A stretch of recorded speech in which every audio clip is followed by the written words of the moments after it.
everybody. Oh, welcome to Ian Bagg Bought a House. Show about me, Ian Bagg, buying a house on the eastern shore of Virginia with my wife. And while we renovate that house, my mother-in-law lives in that house and doesn't tell me when things go wrong. This week, apparently for the last 3 weeks, the furnaces haven't been running right. And I found out this week. So when I looked at because I have the Nest thermometers on there. One of the Nest thermometers was not working. It said trouble, and the other one said 57 degrees because the furnace was not working. And I called my mother-in-law. And she said, I don't know.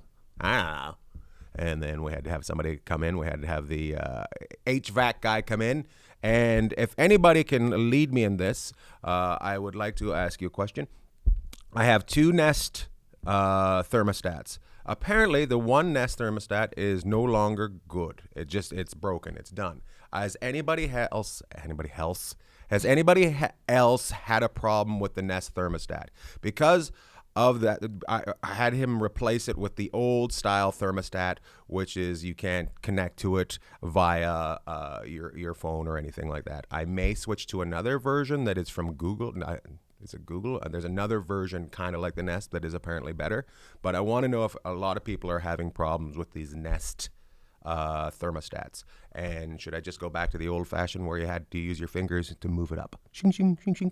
So let me know if you have the Nest thermostat. This week I was in Alabama. I did a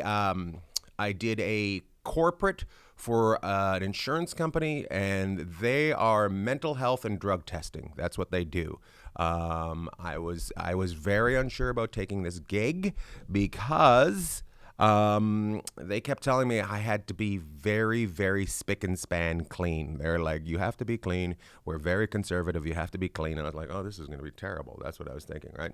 So I get there, and this is how my night show. This is how the show. I'll tell you about the show, but this is how it happened when I checked in. When I checked into my hotel room, they told me I was already checked in.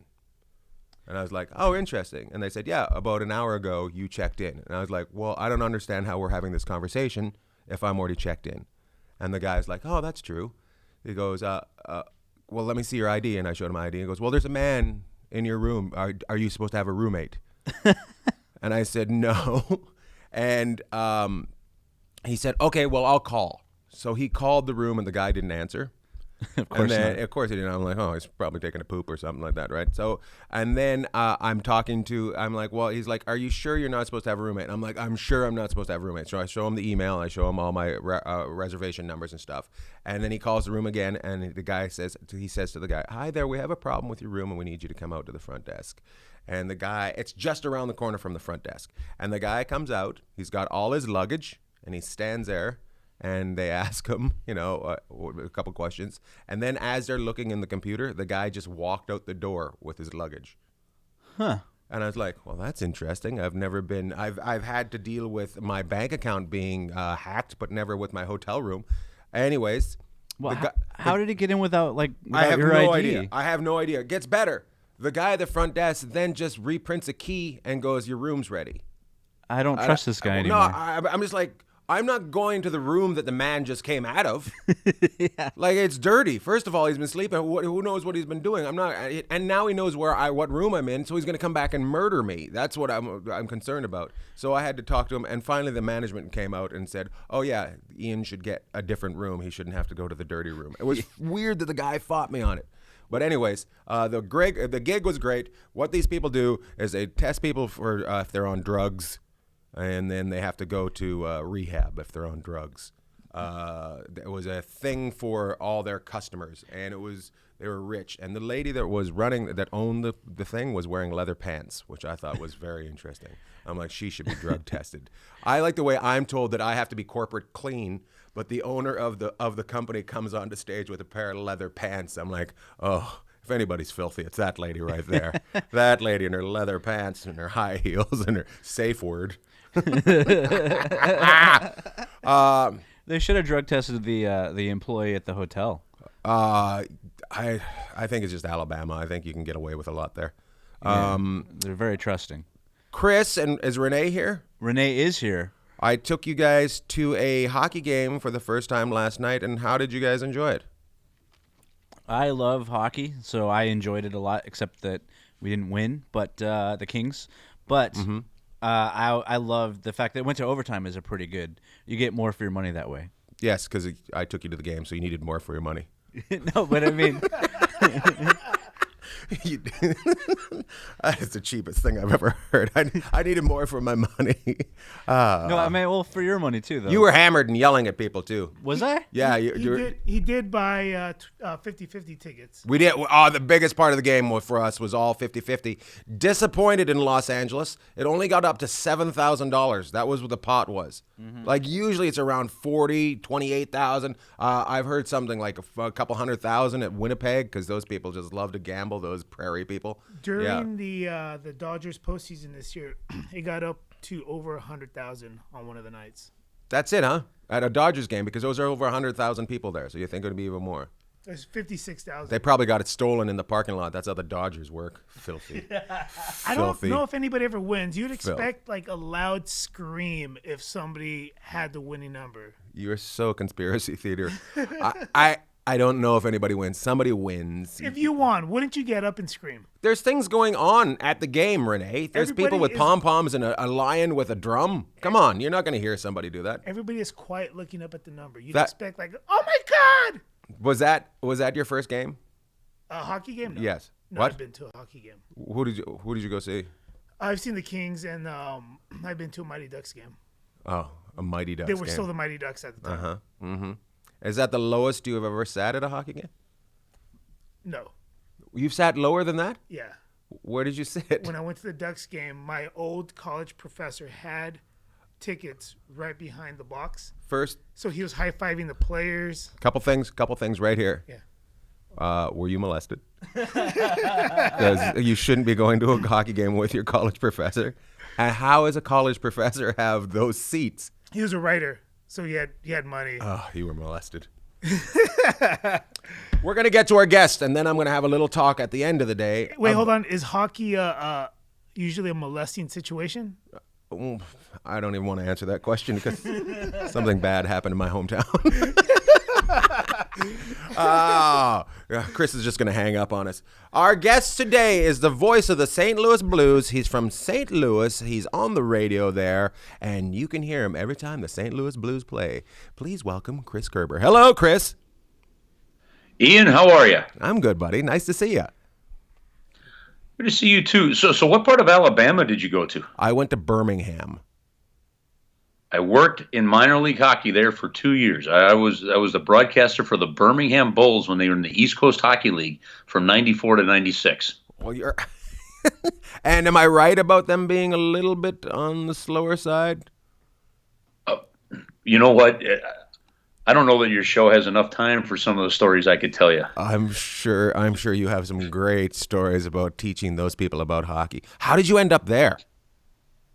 Well, I applied for a job out of college, and the guy that I met that was running the Cincinnati Cyclones, Doug Kirchhoffer, said, we're looking for a team, for a broadcaster for a team I'm an investor with in Birmingham. He sent my tape down. So that worked there for 2 years. The owner, actually, of the team, Art Clarkson, just passed away but maybe about a month or so ago. That's sad. But learned a ton about the business. Here's the one thing. We sold out that building because Art was such a good promoter. I mean, the famous chicken would come to town, or if we did a backpack giveaway night, whatever it is, we'd sell 17,500 people for tickets for those games. It was unbelievable. It's not a very big city. So the fact that you could get 17.5 in there for a sport that isn't it isn't football, it isn't basketball is pretty impressive. And that was your first job out of college? Right, first job out of college. You went to college for what would be the? Well, I knew I wanted to be a broadcaster, but I thought I'd better have a backup plan in case I stunk behind a microphone. So I got a business degree at Miami of Ohio in marketing, just in case I needed something to fall back on. Are you serious? You didn't do communications? No.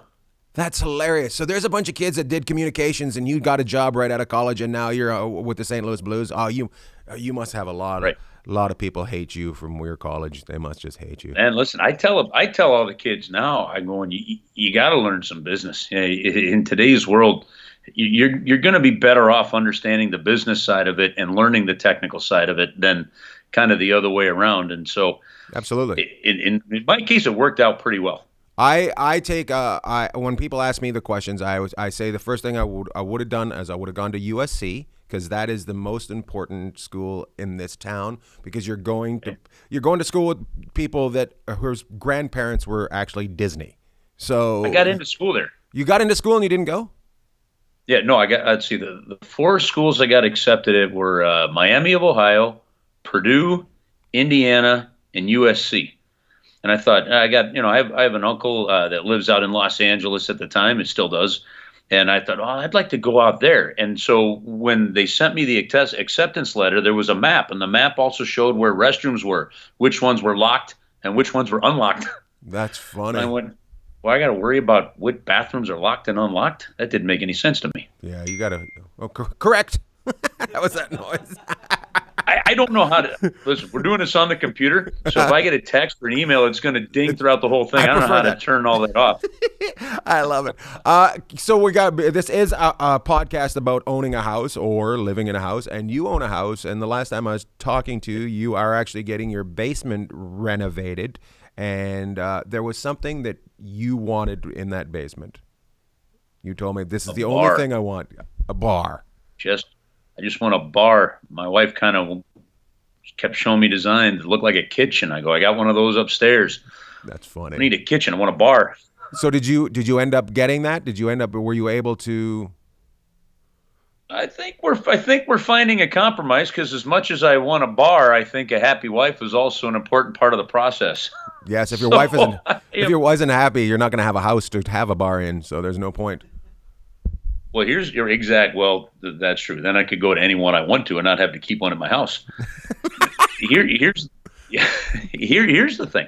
We made the decision. Look, it was time to move, right, or do some renovations of the house and make it better. So we just got done. We have a 3-part process here.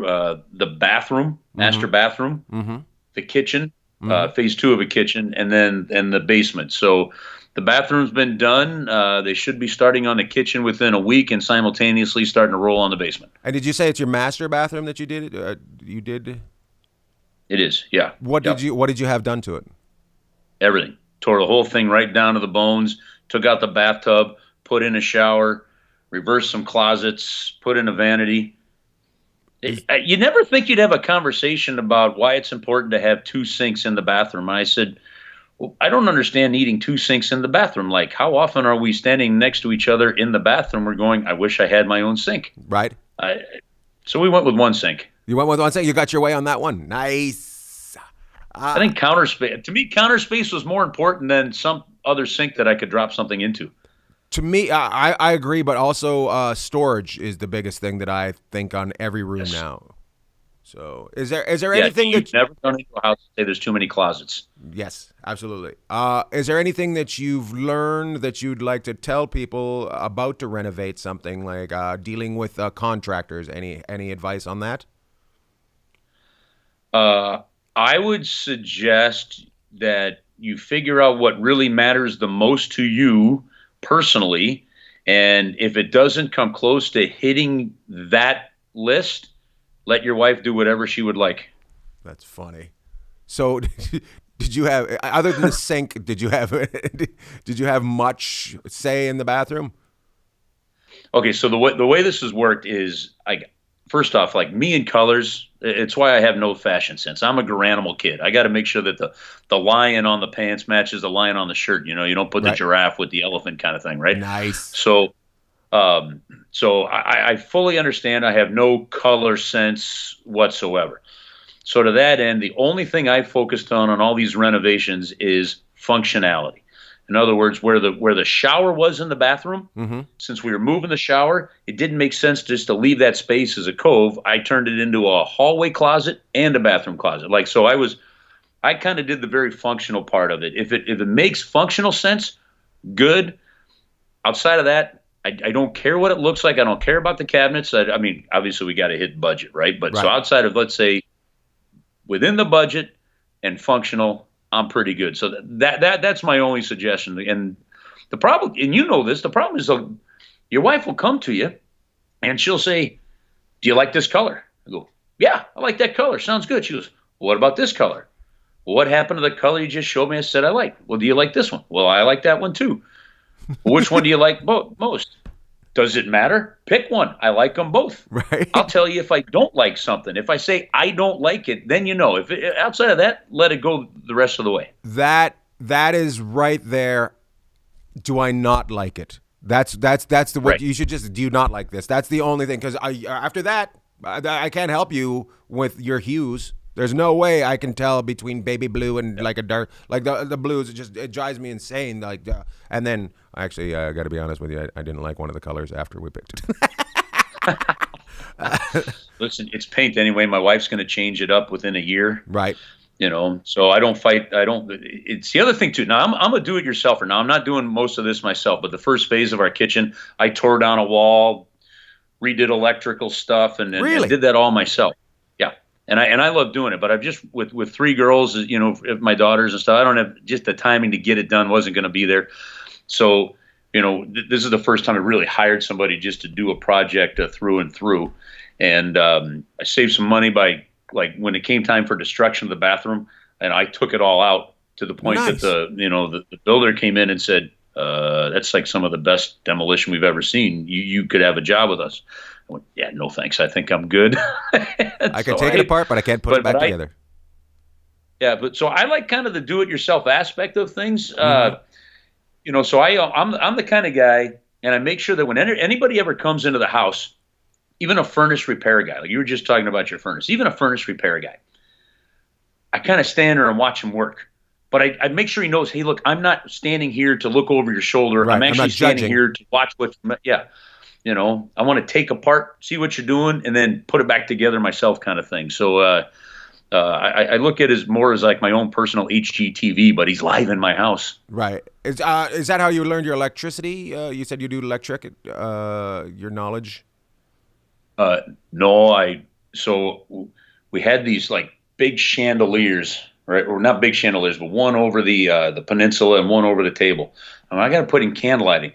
So I looked up on the internet how to do candlelighting, and I figured I'm going to LEDs. So I made sure that I, did the simple math, make sure that all the wattage fit well within things, and then those things are pretty easy. It's just connect the right wire to the right one and go back and forth. And so far, the house hasn't burnt down. Nice, so, good work. How many? I put them on dimmer switches. Had a 3-way switch too. It just took a little bit of reading and hoping I don't electrocute myself. I like what you know. I've done. I did with a little bit of help. I did a ceiling fan in our Long Beach place, and it doesn't work.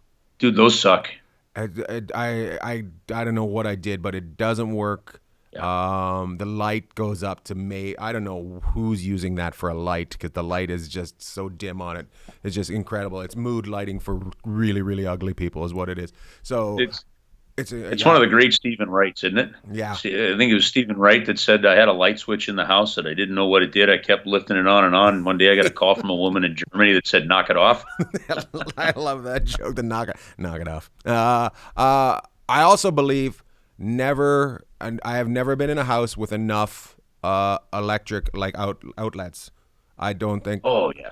I'm just like, come on, people, don't put. Yeah, but nowadays you're putting in the outlets that have just USB ports, right? So you don't have to worry about all those damn charging cubes. I'm trying to. Yeah, I'm trying. That's why I would try to do it on everyone. But I've been told some of them are ugly and they can't go in there. So I'm like, oh. All right. Here's the other thing about a house. Okay.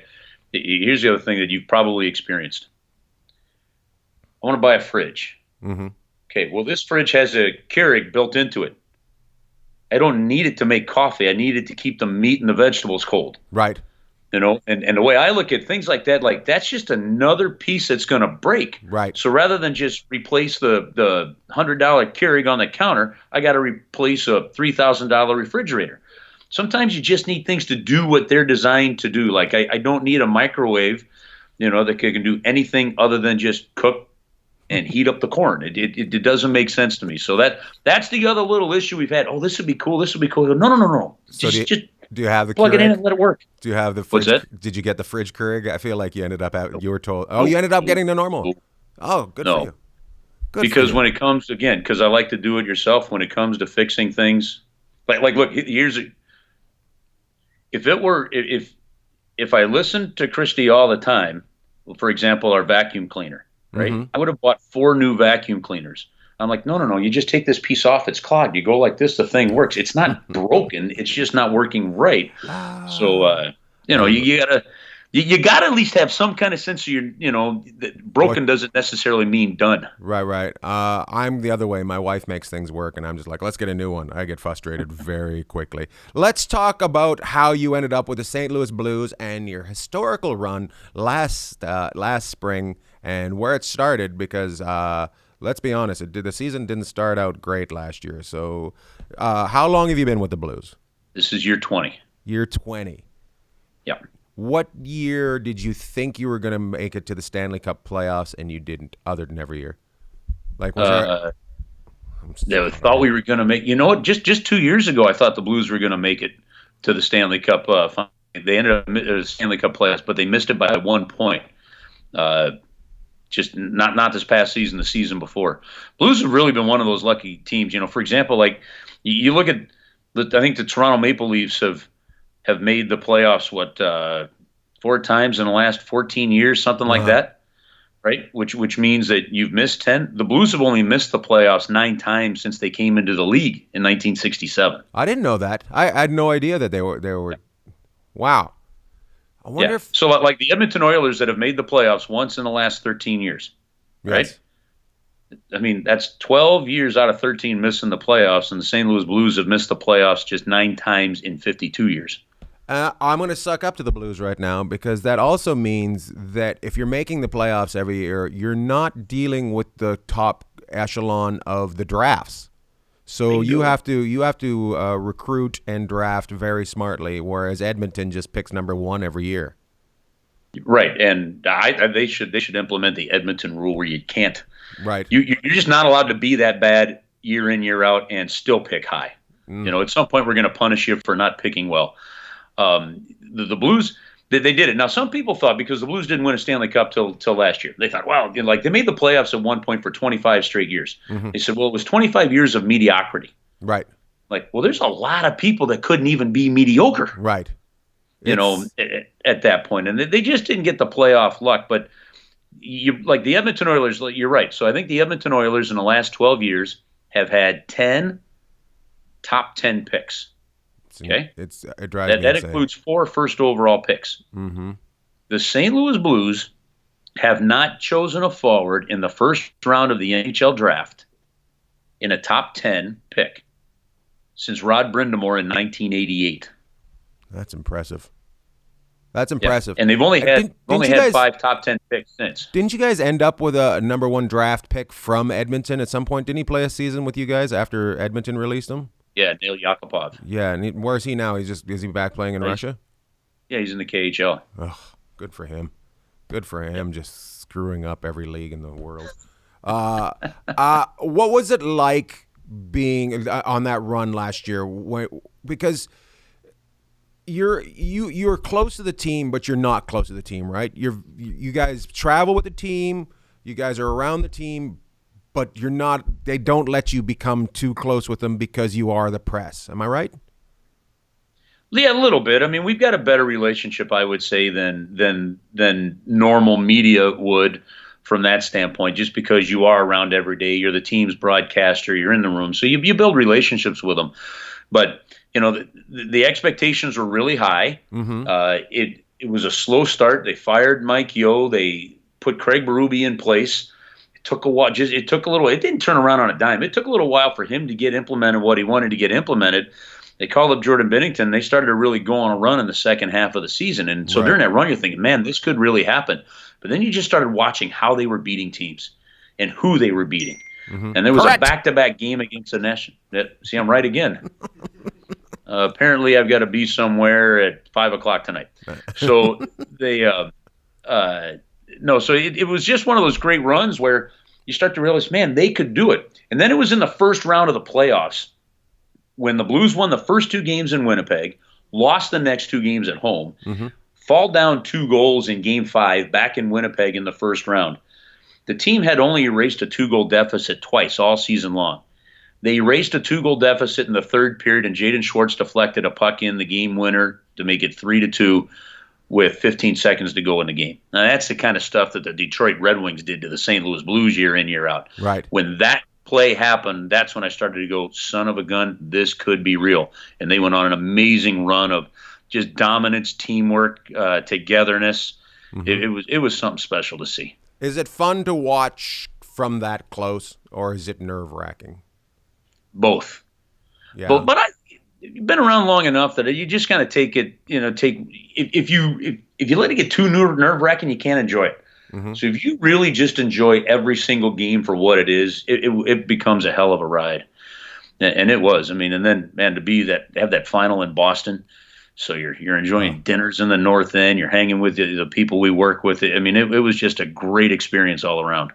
What do you think of that song, Gloria? Do you hate it now, or or is it just? No, I've always liked it. But it's cool. But they played it so much. You must have been like, oh, come on.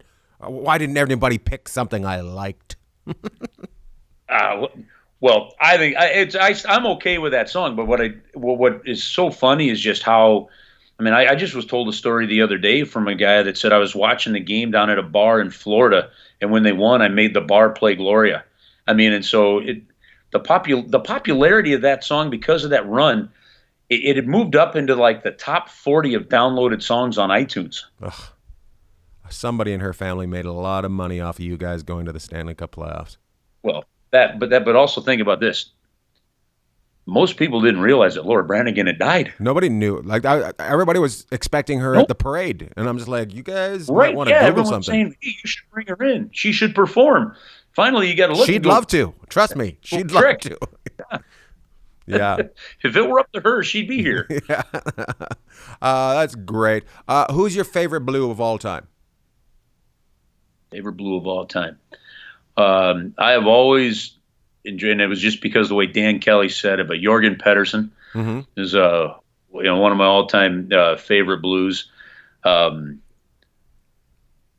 really got to watch him play because I was so young. I was and Bobby Plager, but getting to know Bobby Plager and Jimmy Roberts is one of the biggest treats. Al McInnes is one of the classiest people you're ever going to meet. Chris Pronger became one of my favorite players to ever interview. I mean, he kind of had that cantankerous, humorous side of him, and sometimes if he'd get asked a question that just irked him, he'd look and he'd make a comment. I'd have to walk away. I'd start laughing so hard. So I a lot of different enjoyable personalities. Nice. And did you get a ring? I did. And do you wear it ever, or just around the house with just little panties on? I don't even put the little panties on. No, I don't. Didn't have it measured. Didn't have it measured for your finger. You had it measured for something else. Yeah. I'm Irish and German. I measured it for my thumb so it could be as big as it could get. I love it. The little, I know we go from filth to this. The little girl that they all adopted, basically. Yeah, you cannot segue to that. Yes, you can. That's how this show is. We go. Look, that was filth, and now we're going to talk about heart wrenching. It blew me away that they all liked her so much. Like usually they have a kid that they take, the team will take to, but they kind of, I felt like they'd pushed the mom and the dad right out of the family, and now they adopted this kid. It was almost like a Disney movie where they had taken this kid in. So it was pretty impressive. There's been a couple of kids over the last couple of years that have really gripped this team, and for that sense, the franchise and its fan base. Ariana Dugan was one a couple of years ago. Vladimir Tarasenko met her, and she was on the ice for Hockey Fights Cancer, and she passed away, I think, about 2 years ago. So even today, this month when the Blues, for example, do their Hockey Fights Cancer event, they have started something called Share Ari's Light. So every year at this game, everybody takes out their cell phones, turns the flashlight on, and they do it in remembrance of Ari. She had a pretty profound impact on a good amount of people. This year, the young lady that just grabbed this team, and it just started because Kelly Chase knew of her, brought Alexander Steen to the hospital, and it just kind of went from there, and then she just connected with Colton Parayko and the rest of the team, and look, this thing wasn't contrived, Ian. I mean, it. Oh no, you could tell it wasn't contrived. Truly genuine with these players. I mean, to the point that her name is engraved in the players' rings. Yeah, it's pretty cool. Now we go the other way. We go back to the other way. How drunk was Brett Hull that whole run? Well, did anybody discuss rehab during the playoffs for Brett Hull? No. Listen, this is fantastic. Okay, first I had to go up on stage and get him off stage. So here's the fun story about that. He was not originally planned to be part of the stage show or say anything. We're off to the side, and the guy that was kind of overseeing the stage production, Jason Pippi, he goes, I'm off to the side, and I hear Brett Hull talking. I look up, and I can't see him because I'm kind of behind a pole. I go, when did we add a Brett Hull video? He goes, we didn't. It's live. Oh, my God. So he just kind of wandered in? Oh, you did. Just wandered right up on stage. Now, at this point, we'd already cleared off the stage. So we had two police officers at the bottom of the stage. And I went back to the police officers. I said, what happened? Thought you weren't supposed to let anybody on stage. They said, it's Brett Hull. Well, he didn't win here. The other guys did. Listen. That's I don't know if you have gotten to know Brett at all or something like that, but one of your trips into St. Louis, you have to. Brett is one of the greatest guys, and his personality is as real and genuine as it absolutely. Like what you see is what you get, and it's always been that way. People they've tried to say, Brett, you can't say this, Brett, you can't do that. It doesn't work for Brett. Brett is Brett. And I talked to him a little while afterwards, and he goes. And I said, that was a heck of a thing. He goes, I got a reputation to uphold. I'm like, well, funny. Winner. That's funny. You upheld it. I had a great talk with his father in an airport once for an hour and a half where we just sat and talked about everything from new equipment to the girls walking by in yoga pants to being drunk in northern British Columbia. So it was a lot of fun. Chris, you guys, I want to thank you for coming on the show, and thank you for all the help you guys give me, you and Pinky. You guys just, you guys are my biggest supporters, and I appreciate you guys taking me into your world and letting me have some fun. So good luck with the house. Thank you, sir. Good luck with the rest of the season. Have a great Thanksgiving. Will you be home for Thanksgiving? No, we're on the road all this week. So we're going from Tampa here this week to Dallas, and we'll get home after the weekend. So we're going to spend Thanksgiving in Dallas. All right. Well, have a good one in Dallas, and tell Dave Taylor I still skate like he's watching, and I expect to be put on a team at some point. So thanks for talking to us, Chris. Have a great day. All right, Ian. You too. Can't wait to see you in Vegas, buddy. Good luck. Thanks, man. Oh. My goodness, hockey players and hockey people are the best. I'm curious. I don't know many baseball people or football people, but I don't get the same feeling from them. Chris, do you have any sports friends? I've never actually met any of the athletes. No, but the people that work in the industry, as I'm saying, like or the people that surround the team. I've only known people that have done the concession. I know some. Oh, you know the concession people. The concession people, they're very nice. They're very. Even last night at the game, the guy at the game last night was pretty good. He was trash talking. Cool. Yeah. He was like, you know my reputation. I talk shit. Yeah, he was awesome. I love it. And I mean, it's sports, so I imagine most people are. Any job is going to get to you at some point, but I imagine for the most part, you're making people happy. Yeah, absolutely. I'm always confused when people are angry at a comedy club or somebody that works in a comedy club is kind of an asshole. Yeah, because it's nothing. It's for people to escape and get away from every day the shit that's going on TV, the news, the wars, everything. We are an escape, and that includes the concession people. So it's pretty cool. I want to talk a little bit real quick before I go. Chris, I talked to you about this. Renee, I talked to you about this, but I'm going to tell the people. I'm gonna talk about greed and how I feel like I may have been too greedy and screwed myself. Fucked myself, people. Here's what happened. So in December, I was supposed to be going to Israel for 8 days. The money was very good. And at the end of October, I got an email from a company asking me to do a corporate, and it was while I was in Israel, and I ignored it, but it went to the management team, and the management team responded with back and forth, and then they came to me, and I said, no, I'm not available, I'm going to Israel. And they said, how much will it cost to keep you from going to Israel? And I said, I'll say the number. I said 25,000.